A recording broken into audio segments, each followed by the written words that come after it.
Hi guys, and welcome back to another In the Headlights podcast, where today we have a very special guest. Please welcome Mr. TGE. Hello everyone, how are you doing? Yep. You alright? Yeah, I am. Yeah, I just finished work.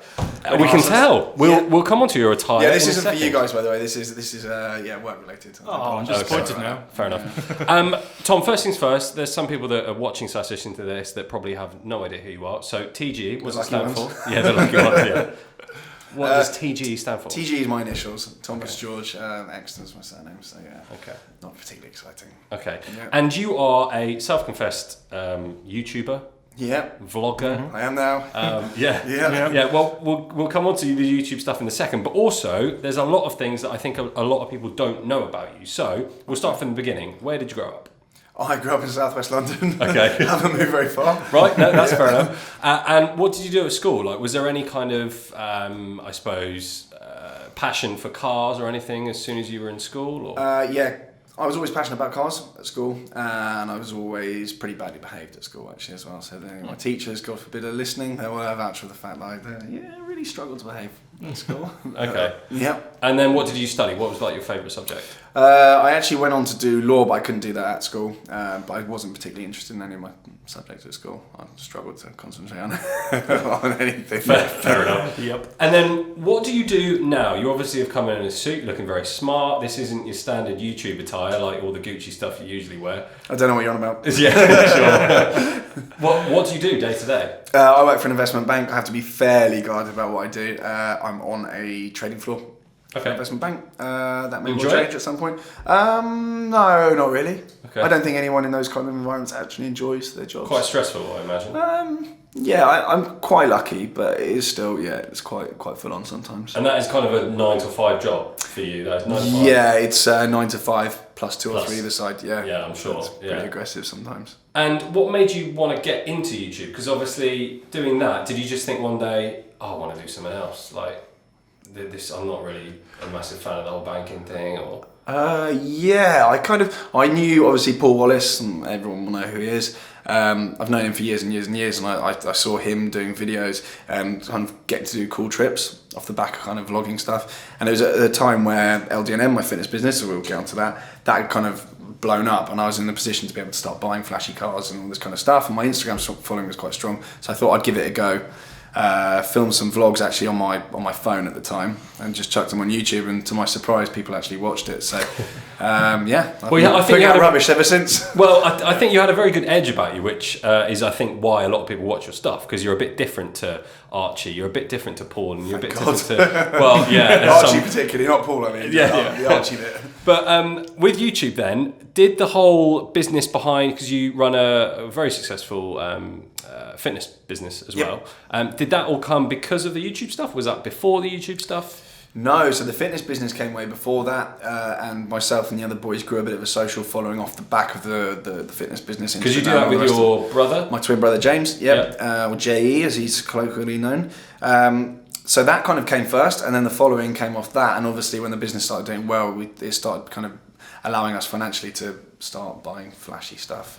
And has that also helped with, or has YouTube also helped with the muscle business? Definitely. It's all awareness, because at the end of the day, the first thing people ask when they see someone sort of knocking around with flashy stuff online, what does this person do? And they look behind it, and the fitness company name is in my Instagram bio. It's everywhere, so very definitely, it does put footfall through the door. Because I think a lot of people were surprised when he first started on YouTube. All of a sudden, there was all these YouTubers buying these kind of cars, and then you literally came in and went, right, I'm getting this, this, and this, and everyone's like, what the hell is going on? I got fully carried away. I remember it was a Geneva motor show, and I came back, I think I ordered like 4 or 5 cars. I had absolutely no idea how I was going to pay for any of them. I just got overexcited. I just discovered car finance, and I'm still suffering to this day as a result of that motor show. So, So a lot of people don't realise that obviously, you've got all these cars, and I suppose most people would realise that you do finance them, because you do speak about that. Absolutely. But have you got yourself into trouble before with financing all these cars? Is there a point where you're like, oh my god, I think we're at that point. Right. The G63, I think, is the straw that broke the camel's back. I think that is. Really? Right. Yeah, I'm pretty much signed. See, I would have thought it was the Aventador SV, but. No, that was a bit of a struggle getting through the process on that, and it was actually way more expensive than I thought it was going to be. I did some maths at the beginning, and it didn't work out towards the end. So that was pretty punchy. But no, the G63 is just a complete unnecessary. And yeah, but you just wanted it. They're not cheap. Yeah, I just wanted it. So. And why not? I think they're awesome. Yeah. Bring on the recession, as I say. Because you've got you've got this G63, you've got the SV, and you've got the Defender 911T. Golf GTI. Yeah, I drove it to work today. Actually, it's in very nice. Key somewhere. And so you've got an 812 Superfast on order with very expensive paint. Yes. Just about ready to totally sink you under that one, isn't it? I think. Yeah. The paint is about 17k, I think. Ouch, and the painted shields on the side, you know, the little yellow shields. I decided that I want larger, sort of painted ones of them. So more people can see that that's a Ferrari. Something like that. Yeah, I have no idea. I just got carried away in the specking room. Is there any time that you literally look down at the final bill and you go, oh no, that's every single time. But by the point you're with the car in the showroom and you've got the bit that you've just signed off, it's already a done deal. It's been done sort of weeks before that. So yeah, you're already in the turd, so to speak. So and do you can regret it all you want. Do you have like an accountant or anyone that's going, Tom, please stop buying cars? There are a number of voices, yes. Right, okay. And you don't listen to any of them? Through them all. No, there's many voices of reason, but they are all promptly ignored. Yes. So when you first started YouTube, what was the kind of? I suppose you just said that the initial thing that spurred you on was the fact that you saw all these guys going out doing awesome trips and you know getting to play with some wicked cars. Did you ever think that actually this would become, I suppose, very much a side job of yours? I had no idea there was sort of that much kind of money in it. I only thought that people with millions of subscribers getting millions of videos and views on every video would actually be making money out of it. I didn't realise they'd actually be kind of commercially viable in its own right. So no, I'm very surprised by that, and I feel very lucky that I get to do stuff that I would probably happily do for free, but get paid for it on occasion. That's generally how I feel most of the time when you get press cars and things. Same here, I guess, isn't it? Yeah. You're driving around in a Ferrari, you just think, yeah. You get every now and again, you kind of just snap out of it, and you're like, how is this a thing? How am I getting given these things and actually, you know, getting It's weird. I mean, we did. So our first podcast, you should take a listen, was how Tim and I got our dream job, and it was very much chatting about the fact that we get to drive around in all these cool cars. I mean, you get to own some of them, which is even better. No, in a way, I suppose it's not really, is it? The best car is a free car. Very true. It doesn't matter what it is. If it's so free, true. it's the best car in the world. So no, my cars I'm actually really guarded about. I really kind of, not that I abuse press cars, but you just use them way more than you otherwise would. Like I'm quite guarded about mileage and stuff, much to the annoyance of other people. But and with content for YouTube, the last well, it's a couple of podcasts ago, we spoke to Archie about what happens when he runs out of content, and that was very much a spray paint topic that happened about 2 years ago for him. yeah, he's very much moved on, and he wanted to run away from that as quickly as possible. With you, is it kind of everything's a video, or do you selectively pick out? Absolutely everything. I think if you're engaging enough, you can just make a video about pretty much anything. You don't have to. I kind of engineered my channels that I don't have to be on the other side of the world with the newest and greatest car, because I knew that wasn't viable for my channel. I haven't got nothing better to do. I've got to be somewhere every day. So I've engineered my channel that I can just churn and make videos out of nothing that I hope people will just relax, watch, and have a laugh with, as opposed to actually trying to take it learn anything out of it. Not every now and again I'll do a bit more serious content, but I like to kind of, it's entertainment at the end of the day. So yeah, and I've tried to engineer it that we can just kind of churn videos, having a laugh, and I genuinely enjoy making them, which is quite rare. I've seen you post on Twitter recently that you go out and you make these beautiful, really well edited and shot videos, and they just do nothing compared to the stuff where you're walking around or sitting in your pants on your sofa. They don't do anywhere near as well. That is exactly it. I have tweeted it a few times. I mean, I drove an F1 car, great video. Driving an F1 car, for crying out loud, it's incredible. Onboards, a whole lot, like really, really nicely shot video, 40,000 views, no one cares. I can go down to my car park, make something up, film a video on my phone, and then go back upstairs and my delivery has arrived. And I'll get 100k. That's YouTube though. There's no incentive to make nice stuff other than the fact that, I don't want to put out just car park rubbish every day. But it is a very, very strange world. It is. I mean, there's a lot to be said for that. You see people people like Seen Through Glass and Mr. JWW, they go out and they make these incredibly beautiful looking videos a lot of the time. They're all really well, and then they don't get as many views as, Shmee 150. Tim goes out and his videos are all still handheld. Yep. I think YouTube's a weird place, but we love you, YouTube. We do.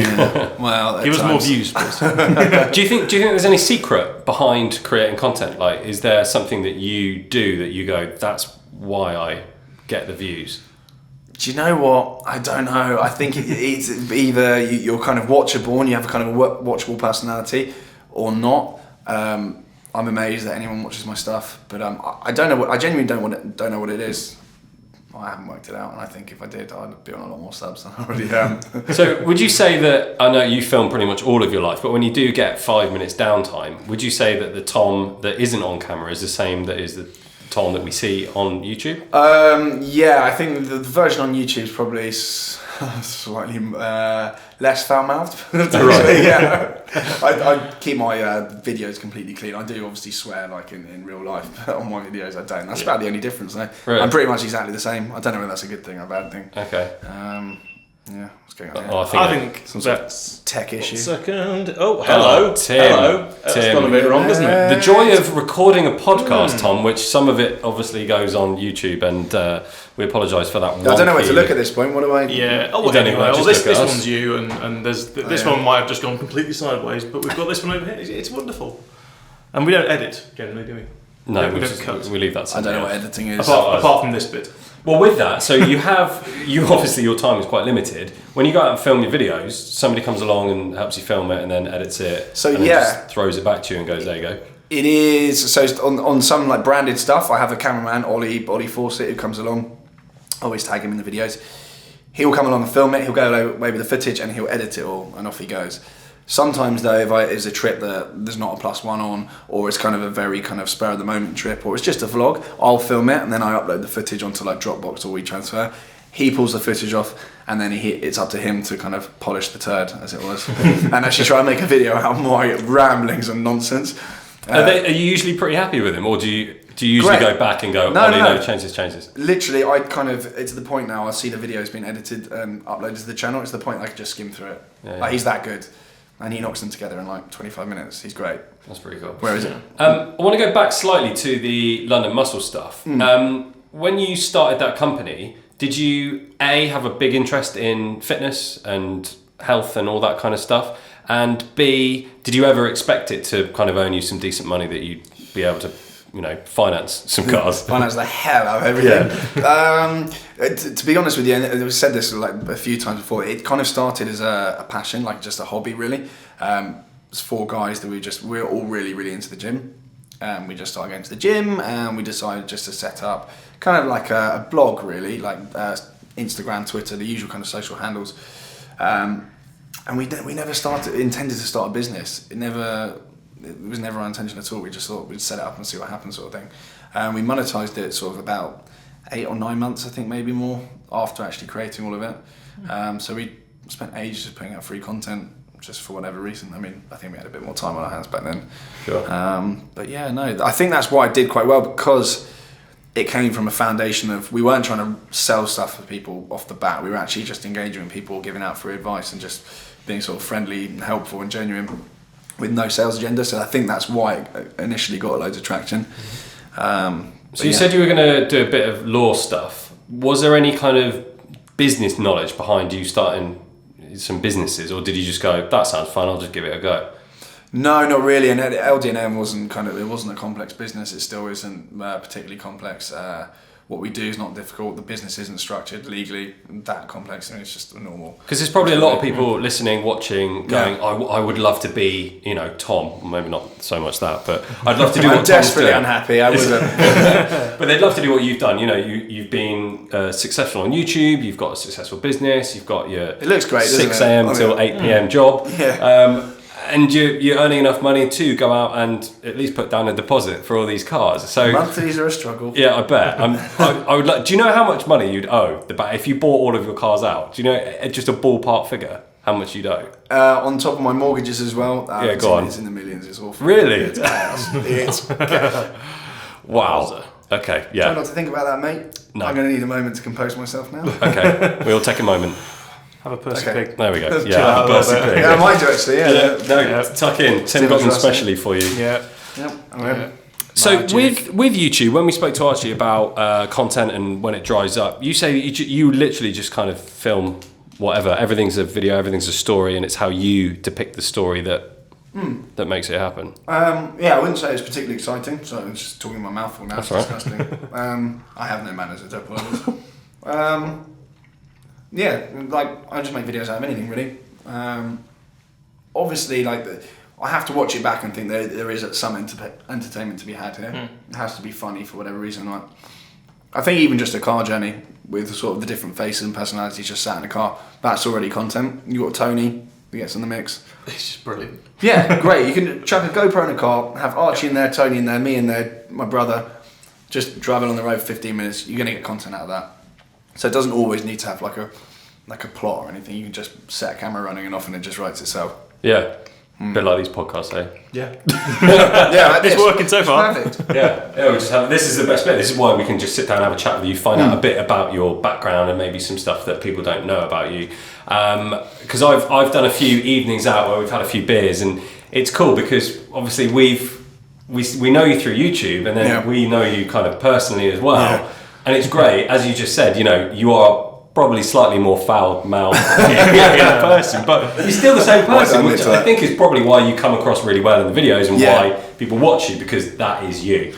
Yeah. Do you get recognised out and about quite a lot? Yeah, on the way here actually a chap was I watch all your videos and cheers mate, thanks very much. Tell a million more of your mates to watch them and I might be able to leave my job. Yeah. Do you get the weird thing that quite a few guys we've spoken to have said, which is people come up to you and they talk to you and they start talking to you instantly like they're your best mate, like they really know you, because they even I mean I get this because, like, you know, I watched you before you started working with BATB and those sort of companies, and you do feel like you know these people. Yep. You watch them for 10 minutes every few days. You feel like you know them, but people are a bit over familiar. Actually, on the whole, people are really, really nice. People often ask me, "You must get loads of abuse in the street." Only in the comments occasionally, but in the street, people they're just nice. And on forums. don't get me going on that. Do you read some of the comments? I read all my forums and comments. stuff? Oh, no, Really? yeah, On forums and on YouTube. I'm sat on a PC at work. I've got screens all over the place, and it's I'd get involved. Yeah. Sometimes, Does it affect you? Sometimes get banned. Yep. True story. I don't really care. I genuinely don't really care. I'm sat in my apartment like thinking I actually am not really that bothered. Yeah. If you've done something immoral and people are hauling you up on it, then obviously I care, and if it's like a valid point. But if it's people just saying, "Oh, you finance your cars" or something like that, just well, all right.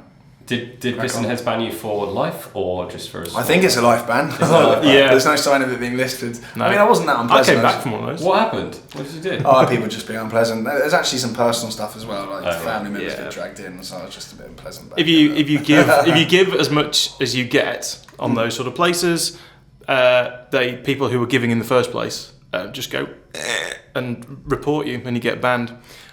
Me too. I was banned as well.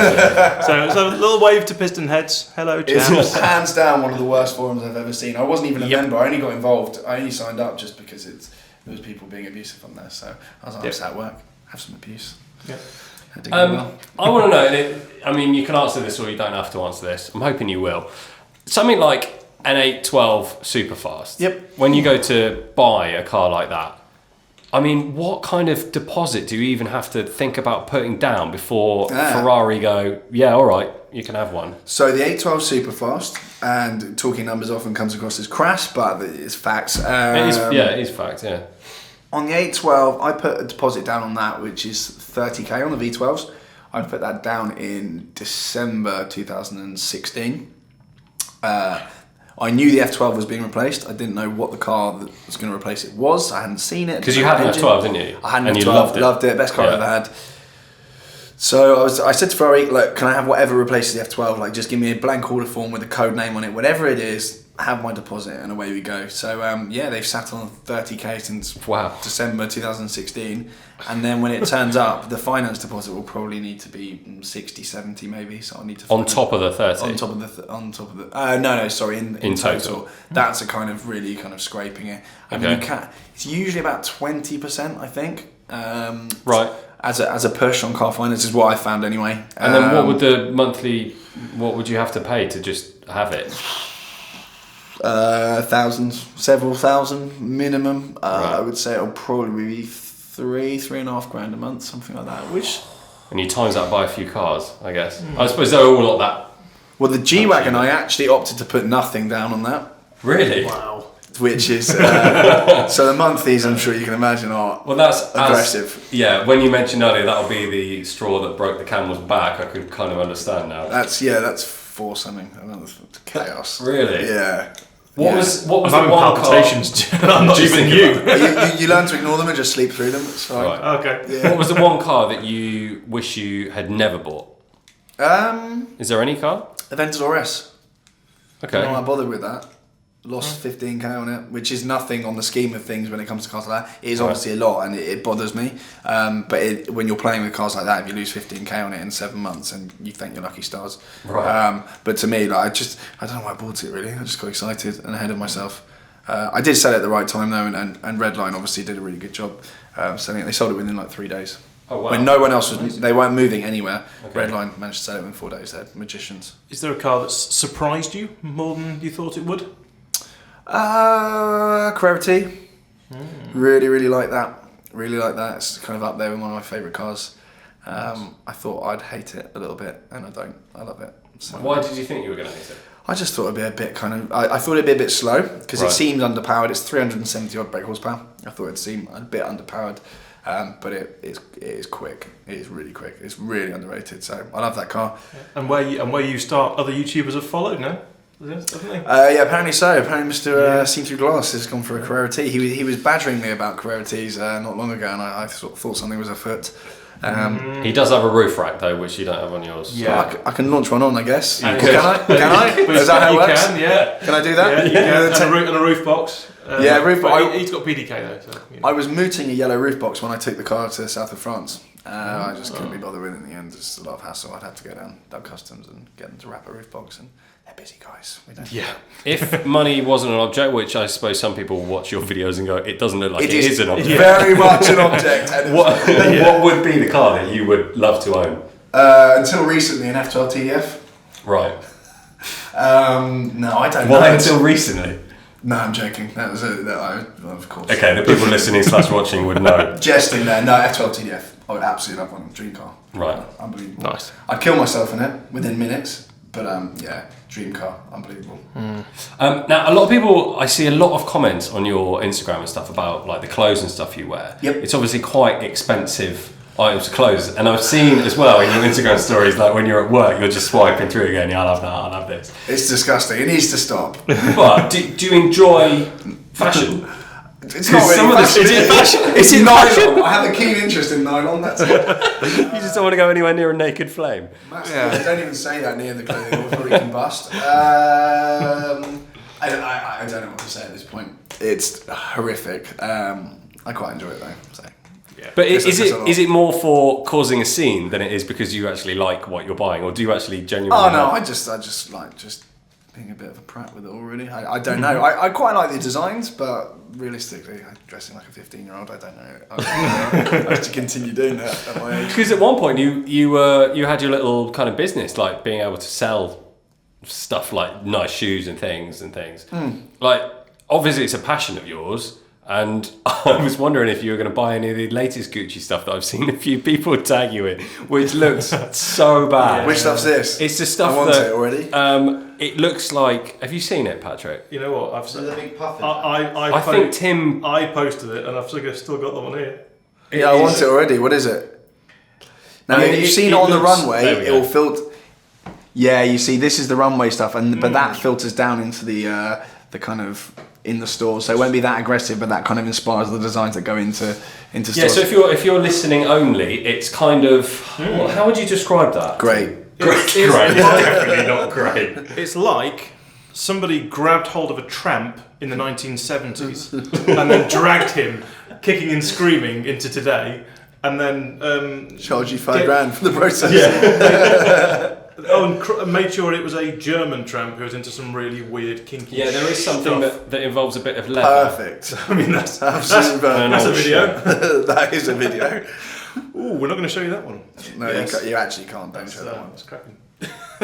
I'm just wondering what else I can ask you while you're here. It seems like, hardly anyone gets to grab your time, and now we've got you. And I know you are literally probably scratching to get out of the room because you've got 1,000,001 things to do today. No, I'm actually alright. I'm chilled. I've got Percy pigs, I've got water. I'm chilled. Nice. Cool. Yeah, you got me Just now. we failed to buy a few beers, which is what we were going to do. I'm driving home, so I wouldn't be able of to course. partake. Don't drink and Okay, well, drive. let's go back into cars then, because you've got your Aventador SV, Yeah. which you love, don't you? Love it. It's great. It's a deeply flawed. Can we start car. insulting the SVJ, please? Yeah, well, And the Urus. Can we just start insulting You're stuff? totally going where I was going with that. Yeah, which is, great. I'm in. You made it quite known that you've got, or you had, or have got an SVJ. SVJ's on coming. order. Yeah. I've ordered it. It's still coming? I want it. Yeah. I want to experience that car. I'm not sold on the way it looks, but I think hopefully with my spec, and once it becomes mine, then I'll love it. Nice. So rather than trying to get a press trip, you thought I'll just buy one. Yeah. I can't. Lamborghini just they don't want. They haven't reached out to me, and I don't reach out proactively to brands ever. So Fair unless they enough, email me, then we kind of have a tense I'll just standoff. buy one. Yeah. They're never going to reach out to me with the things I've said about the Urus in the past. So that's sorry. The urine is a bit Marmite, isn't it? Yeah. I've yet to drive one. I've seen it race down a airstrip and thought it was all right. Yeah, I'm sure it'll drive absolutely wonderfully. But it's an RS6 on stilts, so of course it's good. Yeah. For me, it's the same price as a G63. Near enough. Do you know what? And someone made this point recently. This isn't my point, but the Urus, what other 4x4s are there? The Bentayga, the Cullinan, they're all based on other 4x4s. They're all, so the Cullinan I think is the X7, although I actually love the Cullinan. The Bentayga is the Q7 maybe. It is, yeah. You know about cars, you know these things. All right. But the G63 is not based on anything else. It's its its own own thing. thing. It's handmade in Austria. There's kind of like a heritage there. Again, like with the Defender as well, it's not based on anything else. It's just its own sort of box. I think with the Urus, it's obviously just an Audi platform. It's based on the Q8. There'll be the RS6 Performance that comes out in next year is going to be pretty much the same car, just lower down and a bigger boot. And there will be an RSQ8, which is basically going to be that identical car. I really want one of those. That would be a bit of a weapon, I think. But I just think the Urus, it doesn't have any presence. It's a bit small. If you look at it next to there was actually that Rana chap. He's got both, and he put them next to each other. And the Urus just looked like kind of a Hot Wheels toy. I like what they've done with it. I do like the fact that Lamborghini being the first kind of supercar manufacturer to actually put an SUV out there. It's clearly a sort of an engineering masterpiece, but as something to spend $200,000 on. Do you think you'll keep the G-Wagon for a while? For a while, yeah. I'm going to monitor the market, see how many they make, because it is obviously a lot of cash. And I don't want to kind of suffer too big a kick in the face on that one, but I absolutely love it. Because there must have been a few cars that you've bought that you've actually sold and they've gone up in value. That's happened. Yeah, that's a very good thing to happen. Yeah. There's been a few actually. Has that been by accident, or did you know that those certain cars were going to probably appreciate? There's been a bit of malicious intent. M4 DTM? I don't know what you're on about. M2? I don't know what you're on about. Some good cars. He's never had those cars. No, I don't. I mean, I just think we got to say thank you, really, for good. giving us 45 minutes of your time. No, I'll invoice you in a bit. That's fine. Yeah, I'm joking. There will be no invoicing. In fairness, you've actually come literally around the corner from my office. We tried to make it easy for you. Yeah, you have. I was still moaning about it. So, I'm just a pig. But no, it's been good. Well, Tom, thank you so much. And thanks again to BOTB, of course, for making this podcast happen. If you don't know about BOTB, where the hell have you been? Tom's been involved, I'm involved, Tim's involved, everybody's involved. It's where you can win your dream car every single week. They give away a car every single week and a lifestyle product as well. So if you're looking at the watch on Tom's wrist going, yeah, I'd love one of them, it's probably in the lifestyle competition. So go and have a look, botb.com. Thanks to those guys. Thank you so much, that's Tom, not for in the coming competition. He's a very wealthy man. And you had to end it on a foul note, didn't you? Guys, thank you so much for watching/listening. Please just give this video a thumbs up if you are watching it on YouTube, and we'll see you again very soon. Bye for now. Ciao, bye.